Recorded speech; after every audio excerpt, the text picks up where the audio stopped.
A paz do Senhor para você, professor discipulando, você que ensina, discipulando, ou integrante do quadro docente de outro segmento, ou mesmo aluno discipulando, ou quem sabe alguém que pela primeira vez se deparou com esta gravação em nosso canal do YouTube.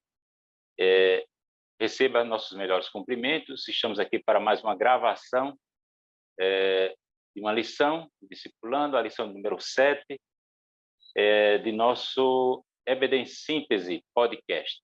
Estou aqui ladeado pelos meus queridos, ilustres amigos e professores também, que reforçam e muito honram este projeto que é o podcast. E eu quero aqui cumprimentá-los e facultar-lhes a palavra para as considerações iniciais. Meus queridos Douglas Nilson e presbítero Raul, o que esperar da lição de hoje? Professor Douglas Nilson, você primeiro. Pai Senhor, Eli, Pai Senhor, Pastor Raul, mais uma vez aqui estamos para darmos continuidade a esta temática que temos trabalhado nesse trimestre em referência ao Sermão da Montanha. Hoje, assim como as demais lições, vamos falar sobre a vingança e o amor. O Sermão da Montanha é um tema muito atual, assim como a palavra de Deus. E falar em nossos dias de vingança e amor, ele se reveste de uma importância muito grande para professores e alunos que vão estar acompanhando essa aula. Então, as nossas expectativas são as melhores, esperamos em Cristo que seja um tempo de crescimento para todos nós. Obrigado, professor Douglas Nilson. Presbítero Raul, a paz do Senhor. Paz do Senhor, irmão Eli, paz do Senhor, irmão Douglas Nilson, paz do Senhor, você, professor, paz do Senhor, você, meu irmão, minha irmã, que está nos assistindo agora. Para nós é uma alegria estarmos mais uma vez aqui para meditarmos na palavra de Deus e certamente, como já falou aí o professor Douglas Nilson, é um tema muito próprio para nós trabalharmos, porque é um sentimento que vira e mexe está surgindo em nosso coração. E como tratar isso? Como fazer isso? A Bíblia, Jesus já nos ensinou e nós vamos aprender aqui com esta lição. Certamente será muito proveitoso para todos nós. Obrigado, caro pastor Raul. Amado professor, discipulando ou professora, estamos aqui. Já temos atravessado metade do trimestre, né? Já contamos com a 7ª lição hoje, né? Será nosso objeto de estudo. Como o professor Douglas Nilson já mencionou, 2 temas interessantes: amor e a vingança. E temos também de considerar o contexto geral do Sermão do Monte.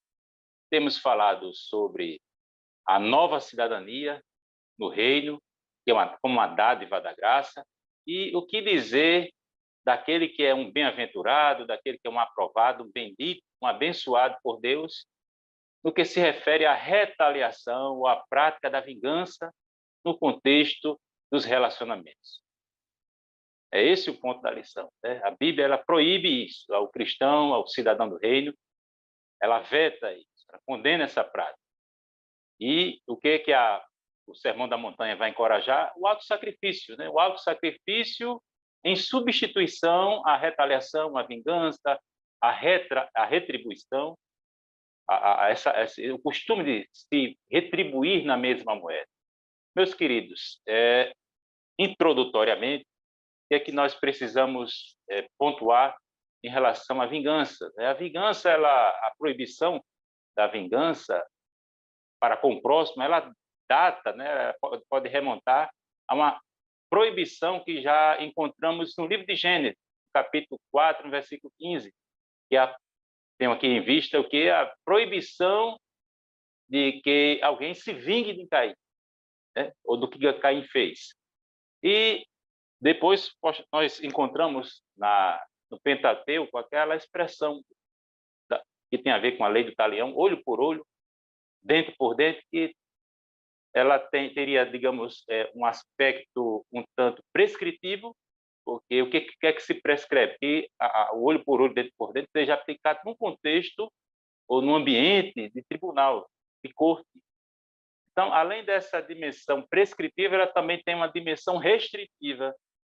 Por quê? Porque o que é que se tem em vista? É a punição do mal ou da prática do delito conforme, né, em conformidade com com o seu grau, né, o seu poder ofensivo, ou seja, era justamente para restringir o abuso, né, o excesso, seja o excesso, e também para condenar a indulgência para com a prática delituosa, para com a ofensa, para com o crime.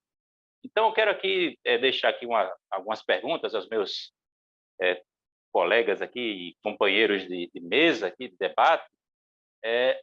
Presbítero Raul, Jesus estaria contradizendo a lei ou o Antigo Testamento quando ele falou: ouviste que foi dito aos antigos, olho por olho, dente por dente? Porque o Antigo Testamento, a lei menciona olho por olho, dente por dente. Jesus estaria contradizendo, pregando contra isso? Qual é o ponto aqui interpretativo?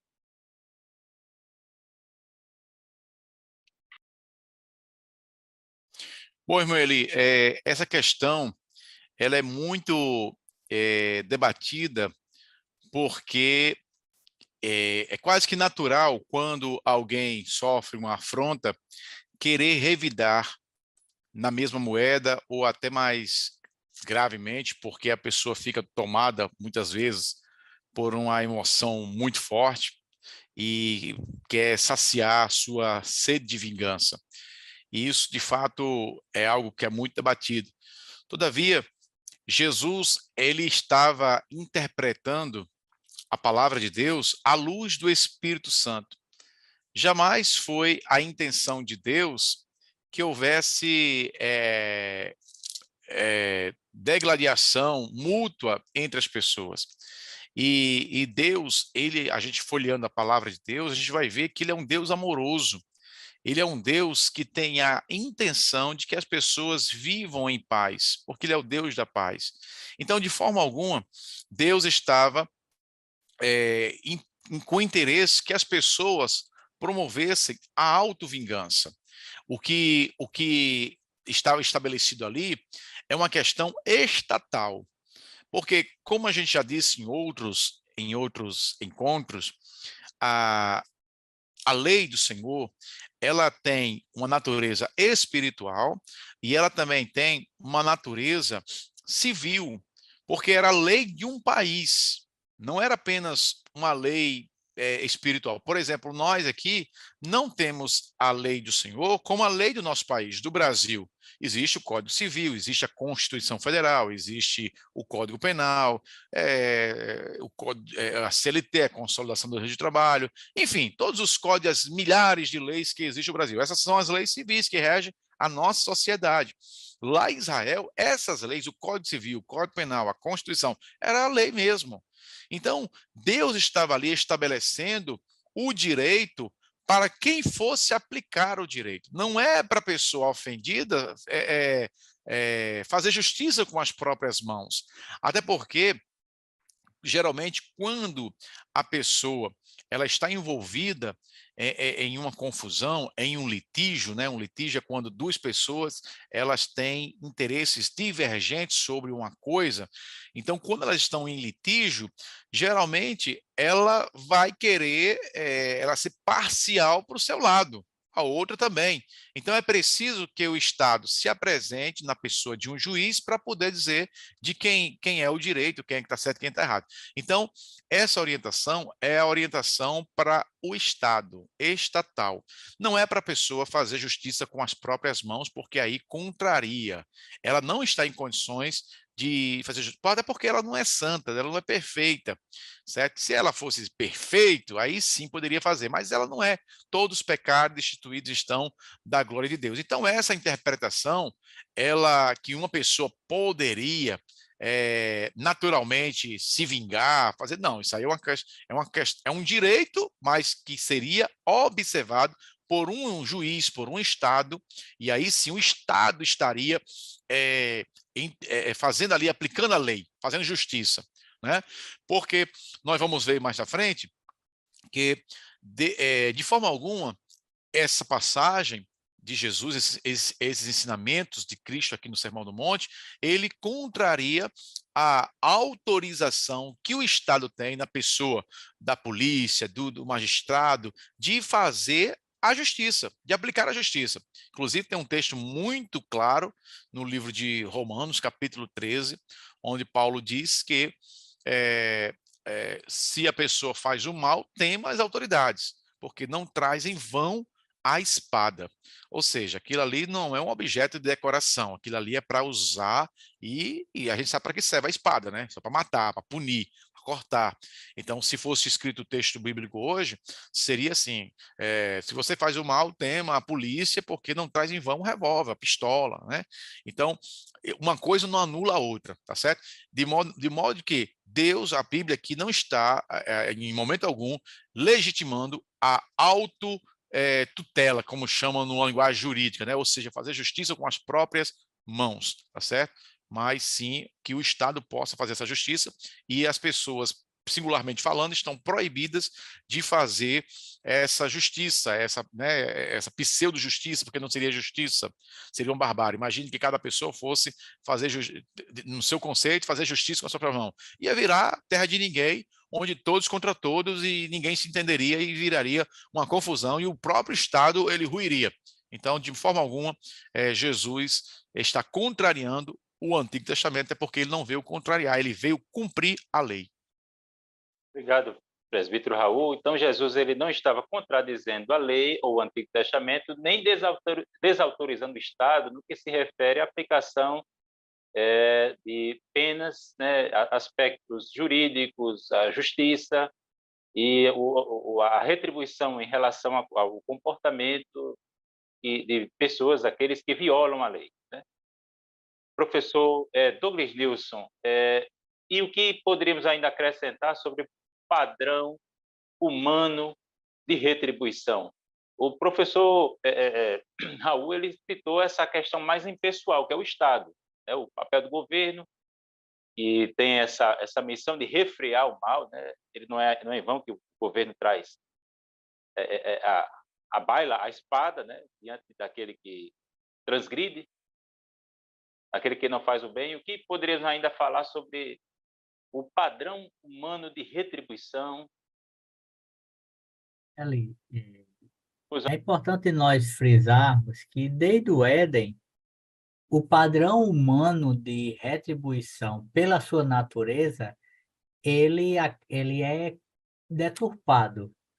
Então, por mais que seja tentativa humana, ele pode sofrer por alguns elementos como excesso ou por excesso, né? Seja por mais ou para menos, né? No caso assim. Então, o que é que o homem quer? Justiça. E muitas vezes o seu parâmetro de justiça é um parâmetro muito abstrato, muito muito subjetivo. Então, dependendo como alguém fez algo contra mim, eu não tenho um parâmetro igual a você. Então, eu vou querer uma justiça e você tem outra. Então, veja que Babel nós vamos vivendo quando cada homem tem um parâmetro de justiça. E é o que nós vemos na sociedade. Os homens, e isso desde o Éden, não é sociedade brasileira ou sociedade americana, os homens que são criaturas pecaminosas, eles têm padrões de justiça humano que são totalmente opostos aos padrões de justiça divina. Então, esse é o grande desafio, porque servir a Cristo é um desafio, é uma renúncia. Então, imagina eu e você com, muitas vezes, respirando ódios, respirando justiça ou querer resolver as questões com as nossas próprias mãos, você ouve um certo homem chamado Jesus falar algumas coisas que são totalmente antagônicas àquilo que eu cresci tendo como verdade absoluta. Então, em palavras gerais, o padrão humano ele é totalmente oposto ao padrão divino. E somente enquanto ele se alinha a Cristo a partir da rendição a Cristo, é que esses padrões começam a ter uma comunicação. Do contrário, ele vai assumir opostos extremos e muitas vezes até perigosos. Muitas vezes o homem, no calor do momento, né, como você já se referiu a essa dimensão mais subjetiva, né, Protágoras, ele dizia, né, o homem é medido de todas as coisas que são, enquanto são, e das que não são, das que são, enquanto são, e das que não são, enquanto não são. Então é muito complicado isso aí, né? O homem ser regra, ou servir de regra, né, para a sociedade como um todo, né? Seja um homem, assim como também a gente pode verificar limitação e falha no próprio sistema jurídico, porque nem tudo que é legal é moral. Quantas vezes aí a sociedade, uma civilização, tornou lícito, por exemplo, a escravidão, genocídio, o antissemitismo, e depois, né, isso aí teve consequências terríveis. Meus queridos, vamos aqui para o nosso primeiro tópico: a vingança não é de Cristo.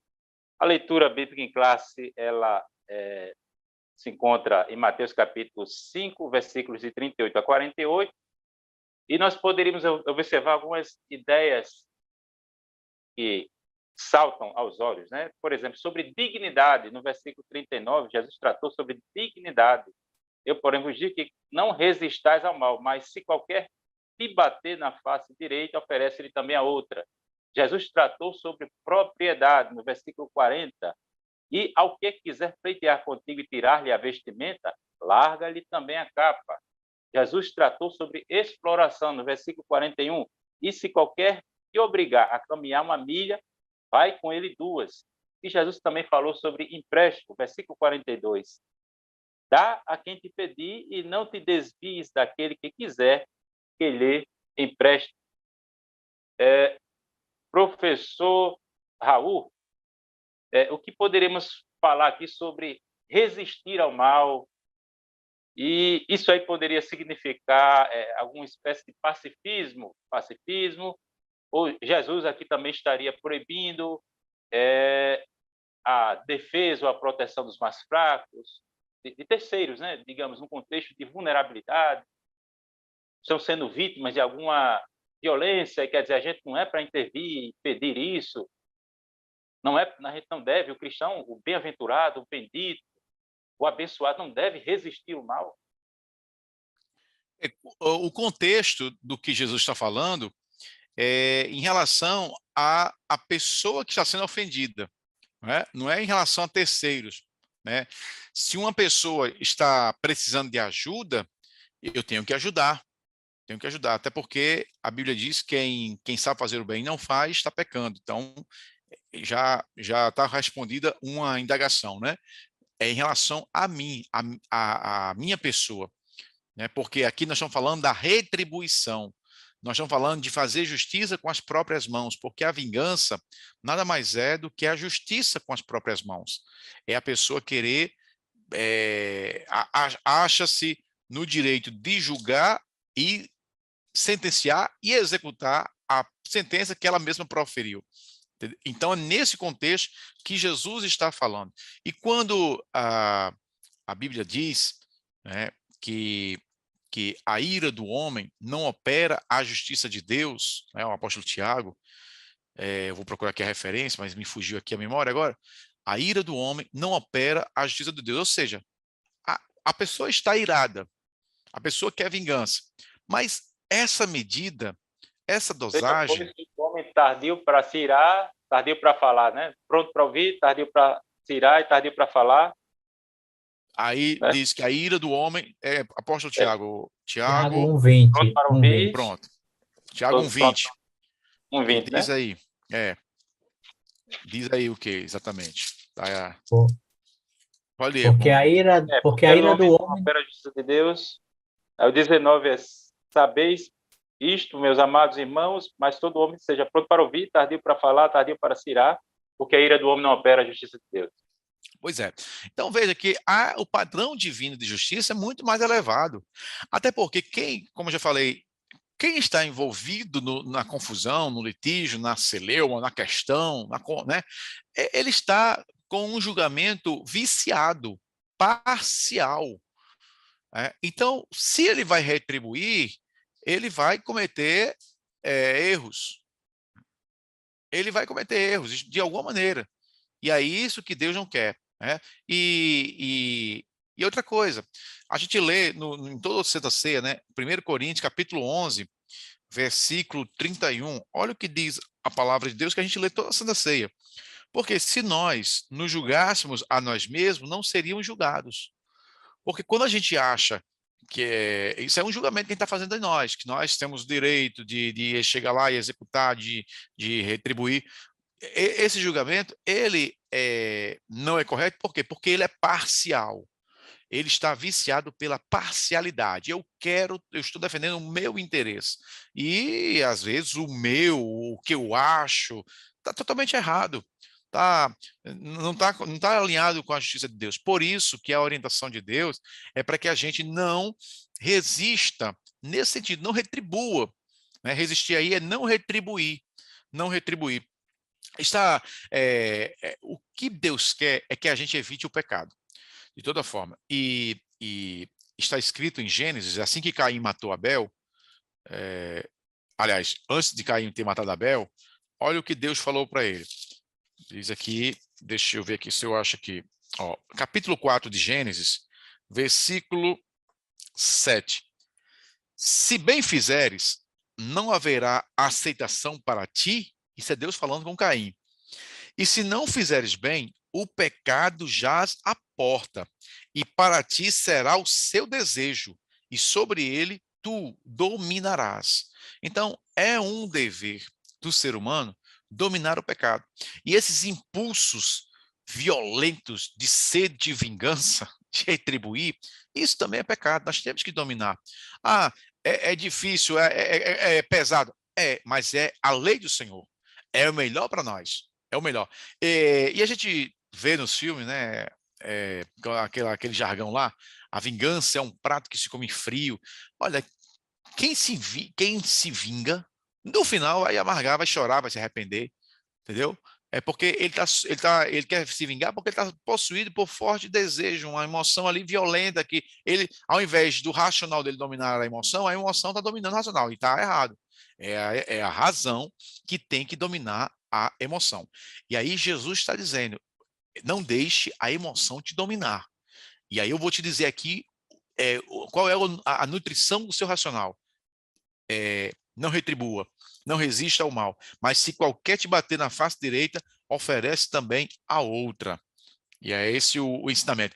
É como a gente já disse nas aulas anteriores, esse ensinamento de Jesus, ele é um divisor de águas. Estava iniciando o ministério dele e ele queria chocar mesmo, porque chocou a sociedade, choca até hoje. Né? As pessoas, quando a gente vai convivendo com o evangelho e vamos aprendendo, parece que é algo assim que já nasceu com a gente, mas não.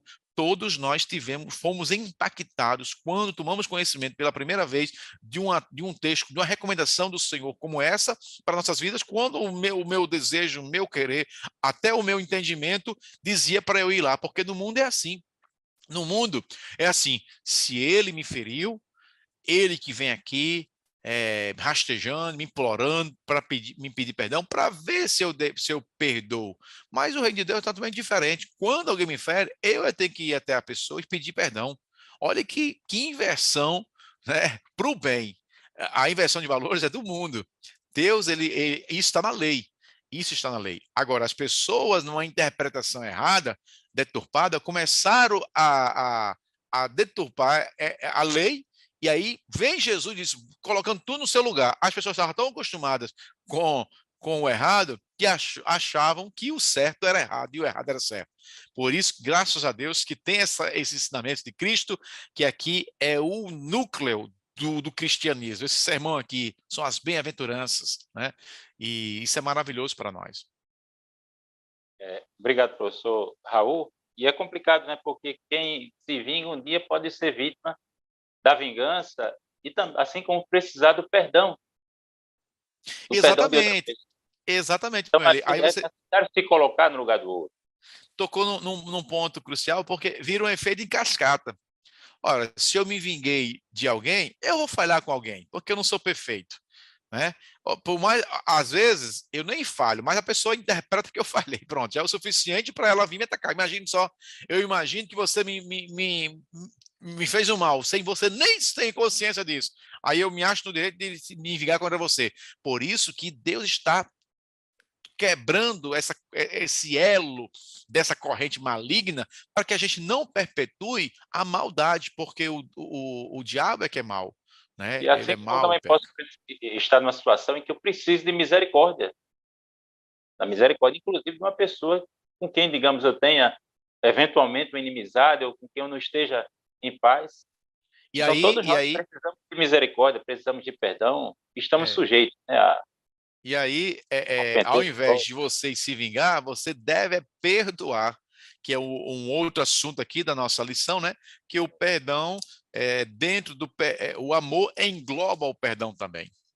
Professor Douglas Nilson, meu querido, e essa outra referência sobre empréstimo, o que dizer, né? O crente deve sustentar, digamos, seria uma liberação sem qualquer tipo de restrição, não existe exceção a essa regra aqui, sobre emprestar, o crente deveria emprestar a quem é pedinte, aquele pedinte compulsivo, descarado, aquele pedinte profissional, ou o que Jesus, na verdade, estaria condenando, né? Porque há pessoas que, de fato, estão precisando e há outras que querem qualquer pretexto para negar, não por causa do comportamento de quem está pedindo, né? Mas porque são pessoas avarentas, pessoas mercenárias. O que a gente pode explorar ainda sobre os ensinamentos de Jesus que encerram esse princípio aqui? Dá a quem te pede.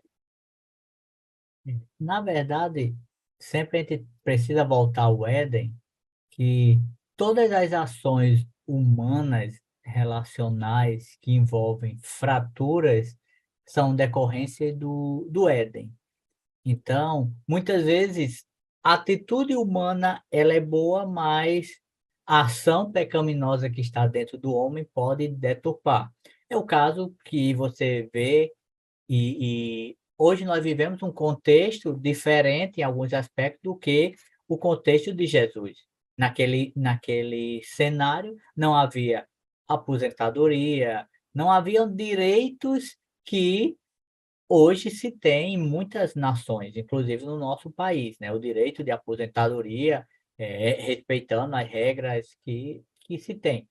Agora imagina que naquele contexto, quando Jesus diz que devemos dar a quem necessita, era comum você ver pessoas pedintes, carentes, uma sociedade em que um deficiente ele era um pedinte natural, uma pessoa que um cego ele não era incluso nas relações. Então, uma pessoa com qualquer que fosse a sua limitação, ou até uma mulher que não tivesse alguém para ampará-la, essas pessoas estavam à mercê de uma sociedade e precisavam de ajuda. E essas ajudas elas deveriam expressar atos de generosidade. Certa vez, Jesus, acho que está lá em Lucas, se não me falha a memória, ou é 14 ou é 16, ele vai falar sobre o fato. Jesus é convidado para uma refeição na casa de um homem, e um fariseu. E ao chegar lá, as pessoas estão procurando os melhores lugares na mesa para sentar próximo ao anfitrião. E Jesus já chega curando o hidrópico já e quebrando protocolos, e daqui a pouco ele vê aquele movimento, as pessoas querer ficar ali, aquele homem recepcionando, e tudo isso envolvia trocas, favores, visibilidade, e Jesus disse: olha, quando você for fazer um banquete na sua casa, convide aqueles que não podem lhe retribuir. E só o que tinha naquela sociedade, pessoas que não podiam retribuir. Então, Jesus aqui, ele não está incentivando a que os crentes eles sejam obrigados a dar o que tem até o que não tem, em prol do reino, em prol daquelas pessoas carentes ou qualquer pessoa que bate à sua porta e diz: eu estou precisando. Não, Jesus aqui está apresentando um princípio de generosidade, de entrega, liberalidade. Isso vai de encontro o que? A avareza. Jesus é como o pastor Raul falou, as ações de Jesus ela tem um aspecto didático. Jesus ele não dá uma receita pronta, ele leva os homens, é um processo de transformação, ele leva os homens a mudar hábitos para absorver novos hábitos. Então, em uma sociedade em que ter muito refletia a boa mão de Deus, é o caso do jovem rico, aí Jesus vai apresentar um olhar cristão, um olhar bíblico, um olhar que vai dizer o seguinte: ter muito significa olhar com generosidade para aqueles que não têm muitas vezes não tem o mínimo possível. Então, Jesus aqui ele diz, e essas palavras ainda são válidas para nós. Olhe para aquele carente que muitas vezes está na igreja e não tem o mínimo que você tem. E muitas vezes é impossibilitado até de cultuar, de estar no culto, porque as suas condições são limitadas. É olhar com generosidade para essas pessoas, é estender a mão para essas pessoas, porque muitas vezes o professor que nos acompanha pode se deparar com isso na sua própria sala de aula, um aluno. Eu acho que eu contei em um outro trimestre desse nosso podcast, uma experiência que eu vivi com um aluno em que ele chegou na aula e ele chegou com uma vestimenta que não era comum para o nosso contexto. Não é que ele estava errado ou certo, mas não era uma vestimenta comum e até uma vestimenta comum para ele. Ele chega de uma bermuda, de sandália para uma aula da escola dominical que nós não temos aquele hábito, e ele nunca chegou daquela forma. E ele participou da aula e lá para as tantas ele diz: olha, irmãos, eu estou assim de bermuda porque eu só tenho uma calça e eu deixei ela no varal estendida para eu vir ao culto à noite. Então veja que aquele irmão ele não estava ali por desrespeito à instituição ou porque queria trazer um modismo, à informação nova. Ele estava ali pela necessidade, mas para ele o aprender era mais relevante do que ter uma vestimenta que o possibilitasse. E ele não é impossibilitado de estar na igreja porque ele não tem uma calça. Mas ali nos leva a refletir. Será que eu posso estender a mão a esse irmão para lhe dar uma condição melhor de culto ao Senhor? Isso é amor, isso é evangelho. Isso é o que Tiago fala, né? Que nós devemos agir de forma tal que a minha fé ela seja ratificada pelas obras. E isso é um aspecto muito prático dessa nossa fé. Não adianta eu dizer que eu tenho fé, mas no ato de abençoar o próximo, eu fecho a mão, eu retenho a mão e não ajudo. Agora, nós também precisamos ter discernimento, porque em nosso meio, e até no meio cristão, muitas vezes as pessoas se aproveitam, e isso independente da igreja, independente do local.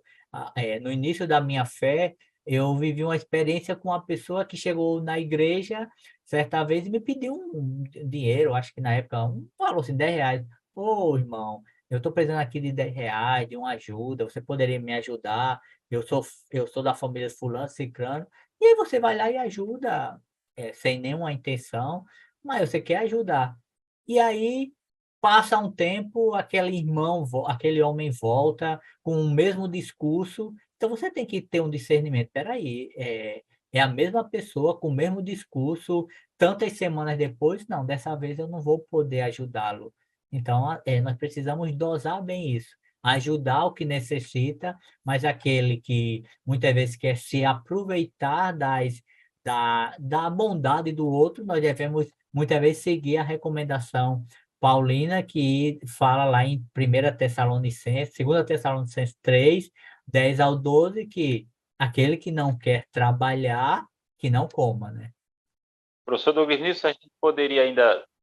só um minutinho, viu, professor Raul, explorar algum elemento legalista por trás desse comportamento, por exemplo, em relação ao olho por olho, dente por dente, alguém poderia dizer assim, se me ofendeu, agora é meu direito retribuir. Uma pessoa cheia de direitos, né? Porque o legalismo está por trás da distorção dos princípios que Jesus estava ensinando ali, né?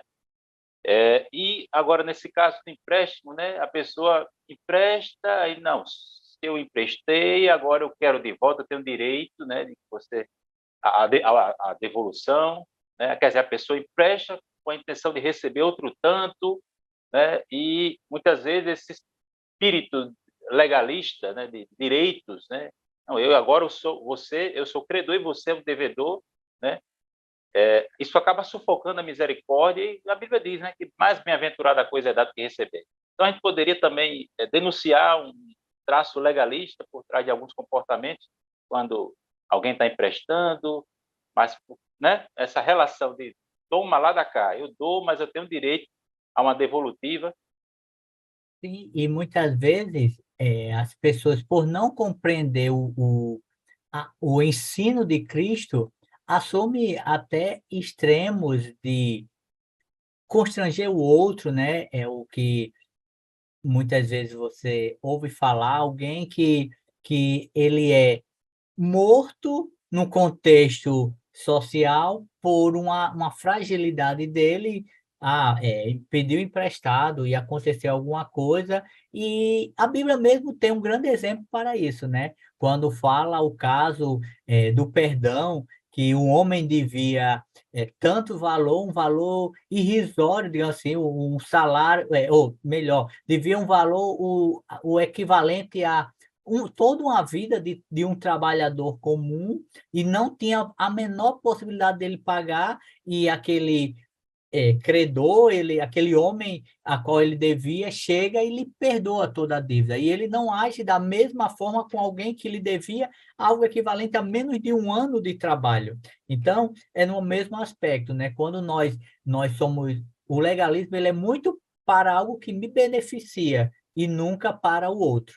Então, nós precisamos dosar isso e entender que, muitas vezes, o Senhor nos conduz, ainda que eu emprestei a alguém algo, ou cedi algo a alguém, e por algum motivo, e entendendo a realidade desse alguém, eu não tive aquilo que eu me é de direito, por alguma situação adversa do outro, é agir com misericórdia. Mas como estamos tratando em um público que muitas vezes é muito, muito imaturo no início de uma caminhada cristã, nós, professores, precisamos alertá-los dos perigos também de não agir pela emoção. E aí eu encerro essa fala com uma outra experiência. Certa vez, numa escola dominical, chegou uma pessoa mal intencionada numa classe de discipulado e chegou com vários envelopes, esses envelopes de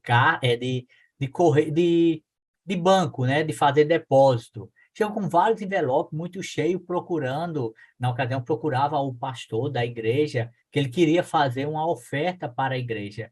E aqueles envelopes muito abarrotados, e chegou ali, sentou, participou de uns 20 minutos da aula, e de repente perguntou se alguém tinha um telefone, porque ele estava precisando fazer uma ligação.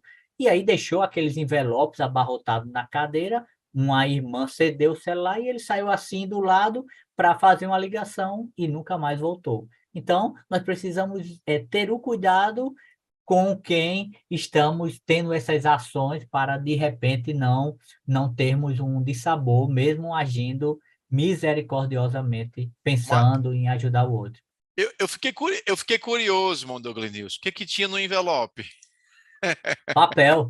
Era só papel. Quando abrimos, era papel dentro dos Sem valor, envelopes. né? Sem Sim, valor, né? só papel, papel mesmo, folha de papel dobrada. Tá certo. Então, naquela hora eu estava ia acrescentar, quando o professor Douglas News falou aí de esse texto em 2 Tessalonicenses, capítulo 2, versículos 10, não é? É o 10? 3, segunda 3, do 10 ao 12. Pronto, Dois 10 é ao tudo 12. anticristo.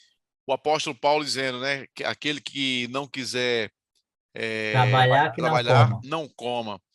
E corroborando com tudo que ele falou e com o que Jesus ensinou, que Jesus, a Bíblia, Deus, ele quer que nós sejamos simples como as pombas, mas prudente como as serpentes. Ele não quer, ele quer que nós sejamos bons, porque ele é bom e a gente tem que imitá-lo, mas não trouxa, não bobo. Isso aí, se a gente estiver sendo surpreendido porque nós estamos sendo bobos, isso Deus não se agrada. Ele quer que a gente seja prudente.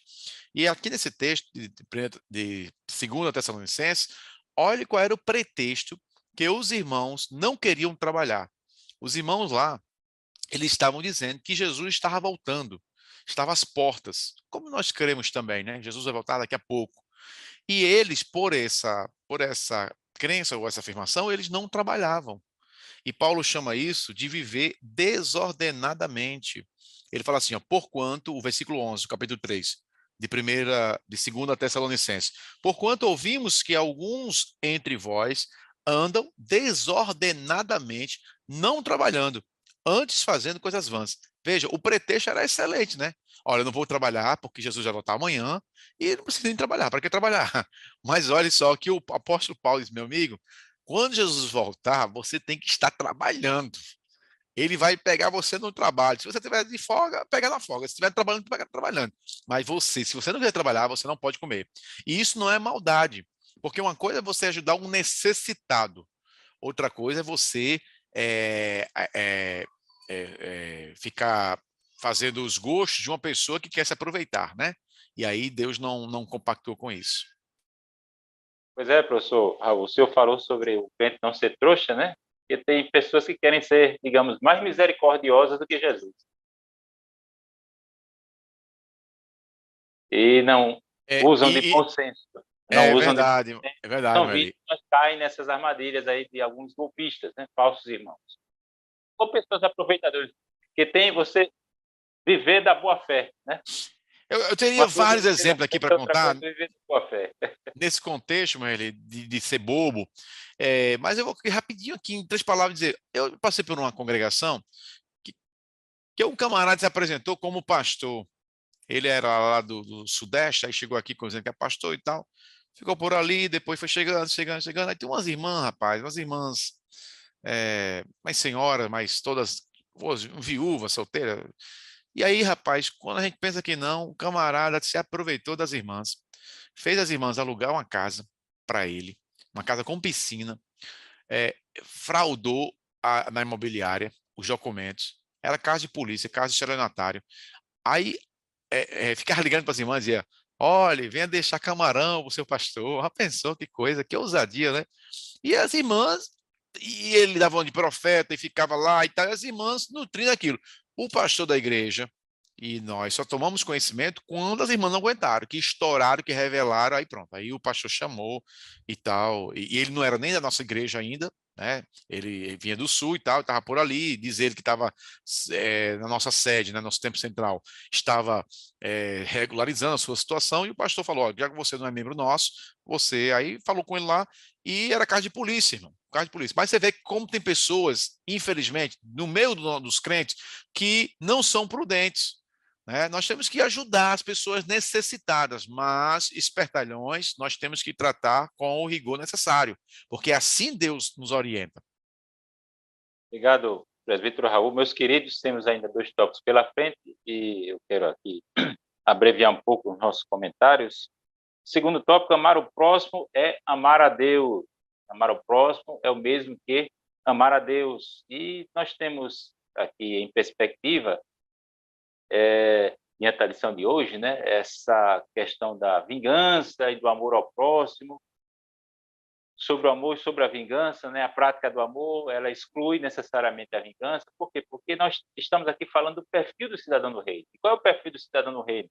É aquele que é manso, é aquele que é misericordioso, é aquele que é pacificador, vai buscar a paz, é alguém que busca a reconciliação. Então, ele não vai querer usar de retaliação nos relacionamentos.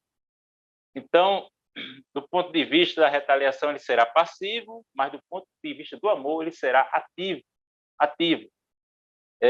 Professor Douglas Nilson, rapidamente aqui, de forma, assim, poucas palavras, vamos aqui tentar discutir aqui algumas questões, como desde o coração, né? Alguém poderia, digamos, odiar o próximo e assassinar o próximo, isso é possível? Ser considerado um assassino do ponto de vista bíblico, porque ele odeia o próximo? Sim. E é isso que Jesus vai apresentar. Porque a Bíblia fala, né, que tudo mal, quando os fariseus vão confrontar Jesus sobre o ato de não lavar as mãos, Jesus diz que a maldade vem de dentro, né? Ou seja, ela é construída no interior do homem. E isso envolve os assassinos, adultérios, assassinatos, adultérios, porque se constrói. E essa construção leva o homem a matar o outro sem usar uma arma. E há alguns anos eu lembro que se veiculou na mídia o caso de um profissional do esporte, que ele, em uma partida de futebol, as pessoas começaram a jogar bananas com ele, chamá-lo de macaco, e isso gerou toda uma ação nacional, e esse profissional chegou até a ficar depressivo por algum momento. Então, o que aqueles torcedores eufóricos, querendo desestabilizar o adversário, fez foi uma espécie de matar. Eles não usaram a arma, mas eles com suas atitudes odiosas, eles ali estavam a matar uma pessoa. E isso é quando muitas vezes o bullying, a pessoa em atitude de bullying, chega a destratar o outro e a ponto que o outro muitas vezes não aguenta e tira a sua própria vida. Então, todas essas ações maléficas, malignas, são construídas no coração. E talvez aqui e Jesus ele é tão profundo e tão cirúrgico que ele vai dizer o seguinte: olha, aqui está Eli, Douglas Nilson e Raul. Um pode estar matando o outro interiormente, e só quem sabe é o próprio Jesus. Então, não adianta enganar. Isso é algo que precisa ser tratado, e só quem tem o medicamento eficaz para isso é o próprio Cristo, é o próprio Deus, pela ação do Espírito Santo. Professor Raul, amar é procurar o bem do outro, é cuidar do outro, ter zelo pelo outro, exercer misericórdia para com o outro. Mas no caso do amor ao inimigo, a questão do amor que Jesus ensina aqui, ele não se reduz a um sentimento. Porque se a gente fosse apegar a questão sentimental, ao mero sentimentalismo, assim, eu não vou ter uma atração pelo meu inimigo, né? Eu vou ser fã dele.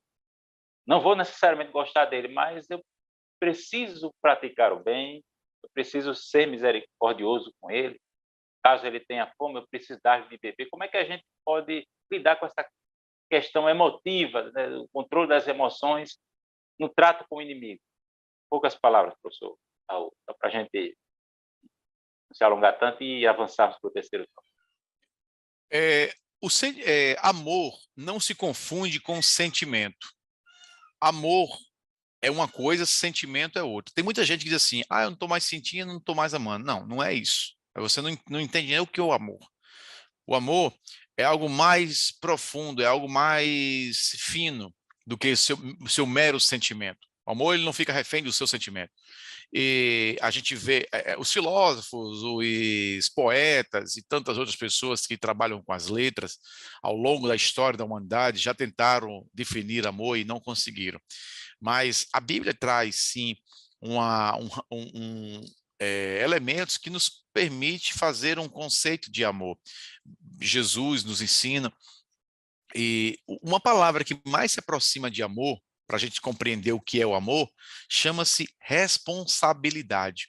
Amor não é responsabilidade, mas amor também é responsabilidade. O amor, tanto é que, por exemplo, naquele sermão, quando Jesus estava dizendo para amar o próximo, aí o fariseu pergunta, mas quem é o meu próximo? Aí ele fala a parábola do bom samaritano, né? Aquele homem. E aí os salteadores deixaram um homem meio morto. Aí veio o samaritano de viagem, vendo o estado daquele homem, tratou as suas feridas ali, fez os primeiros socorros, desceu do seu cavalo, pegou sua caixinha de primeiros socorros, aplicou no homem lá, colocou o homem sobre o seu cavalo, levou o homem para uma espécie de hospital, e lá disse aos médicos, ao responsável por aquele hospital, disse, olha, está aqui 2 dinheiro para você cuidar deste homem. E se gastar mais alguma coisa, quando eu voltar, eu pago. Então, veja que isso não envolve sentimento. O cara, primeiro que ele era uma pessoa que eu nem conhecia. Tava caído, quase morto, podia estar ensanguentado, isso causa até uma repulsa natural, né? Então, amor não é sentimento. Amor é muito mais abrangente, é muito mais amplo. O sentimento está mais ligado à afetividade. Afetividade. Então, o amor é uma responsabilidade. E o que é responsabilidade? Responsabilidade é você cuidar daquilo que está nas suas mãos, que lhe foi confiado. Você é um mordomo, você tem que administrar aquilo ali. Então, o amor é uma responsabilidade.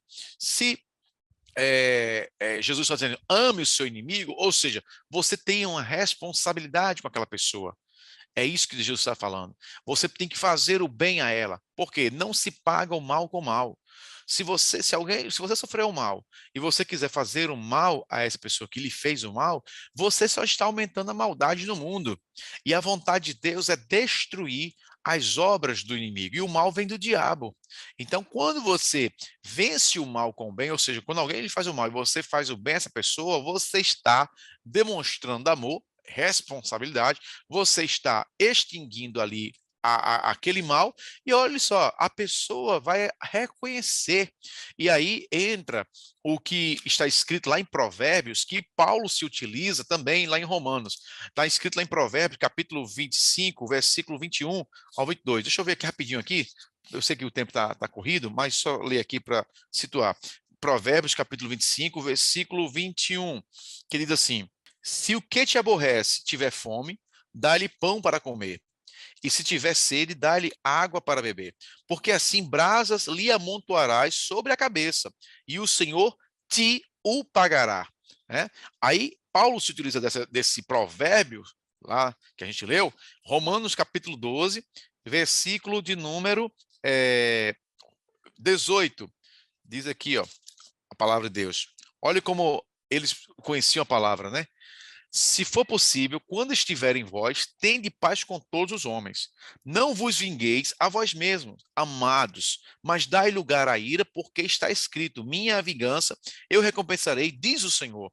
Portanto, se o teu inimigo tiver fome, dá-lhe de comer, se tiver sede, dá-lhe de beber, porque fazendo isto, amontoarás brasas de fogo sobre a sua cabeça.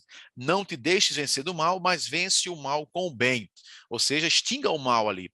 E outra coisa, quando olha, Jesus, Deus, é o justo juiz. Você é filho de Deus. Você está sob o olhar de Deus, atento de Deus.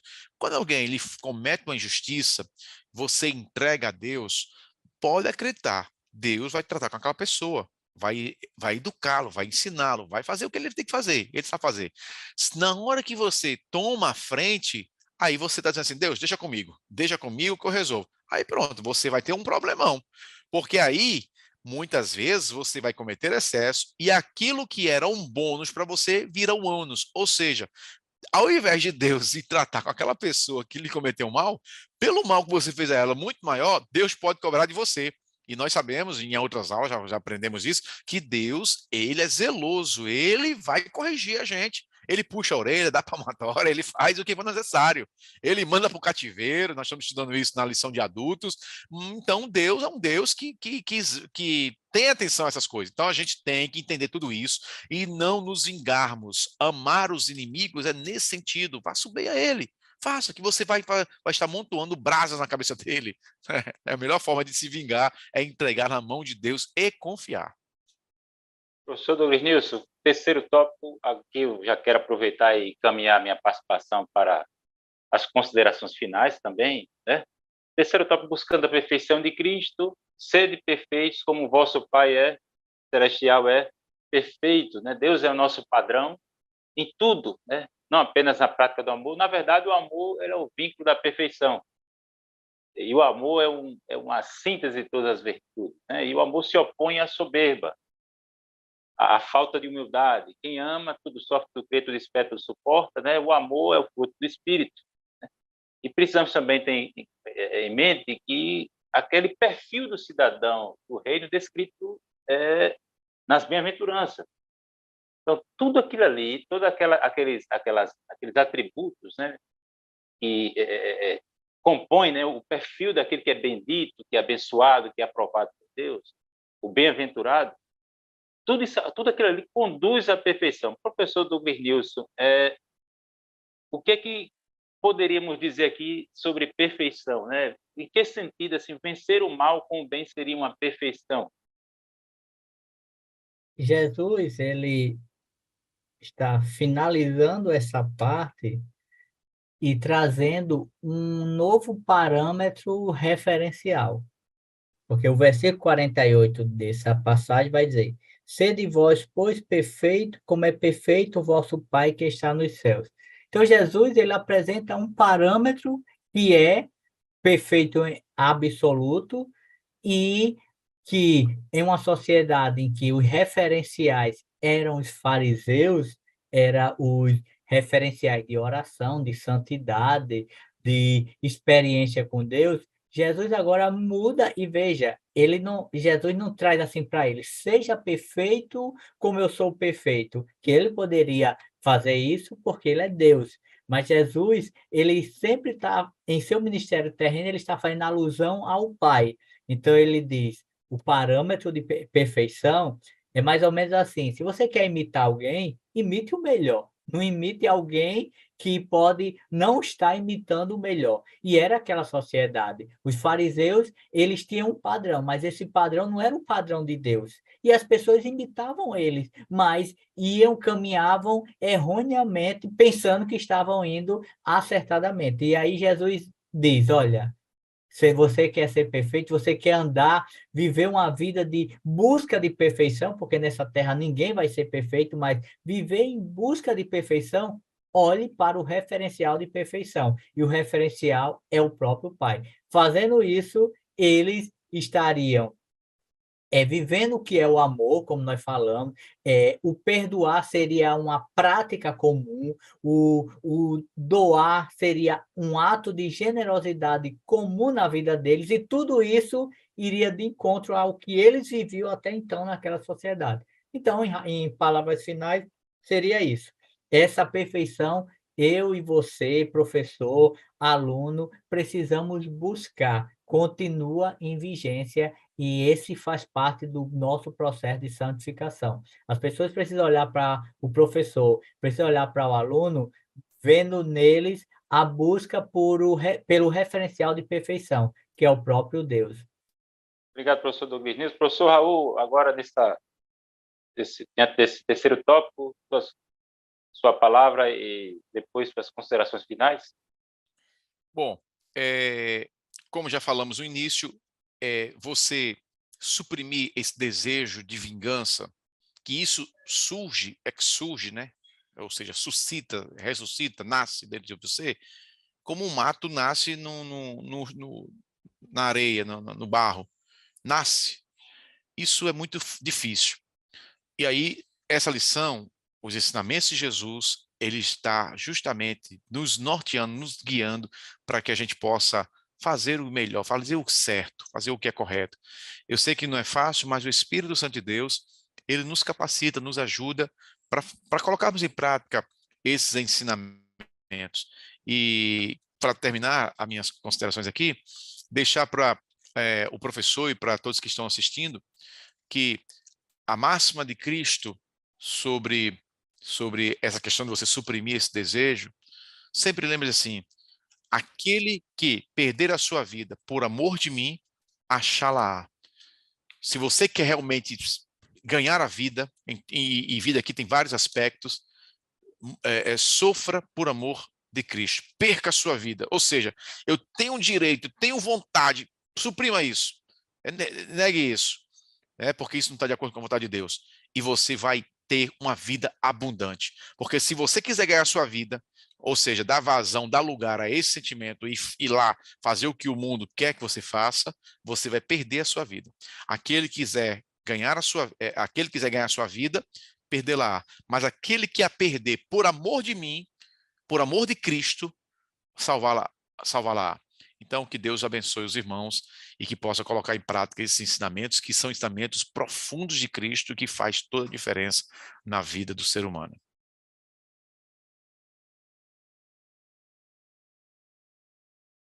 Estamos aqui já nos encaminhando para o encerramento desta aula, que você venha se identificar com a experiência de Cristo. Nós temos diante de Deus, né, um Salvador humano, né, que se identifica conosco e que refletiu os ensinamentos do Pai em cada aspecto da sua vida, refletiu a santidade e a perfeição do Pai, e que venhamos a colocar em prática os ensinamentos de Jesus, vencendo o mal, praticando o bem, o perdão, o amor. Meus queridos, graças a Deus por mais uma gravação, ao nosso Deus, a gratidão, né, por mais uma aula, por estarmos aqui discutindo a palavra de Deus, sendo edificados, e você seja abençoado com o conteúdo desses subsídios, professor discipulando, professora discipulando, ao nosso pastor Martinha Confiança e ao nosso pastor Reinaldo também, né, por estarmos conduzindo este projeto tão importante que é o podcast, né, no DENEC. A paz do Senhor a todos e até a próxima lição.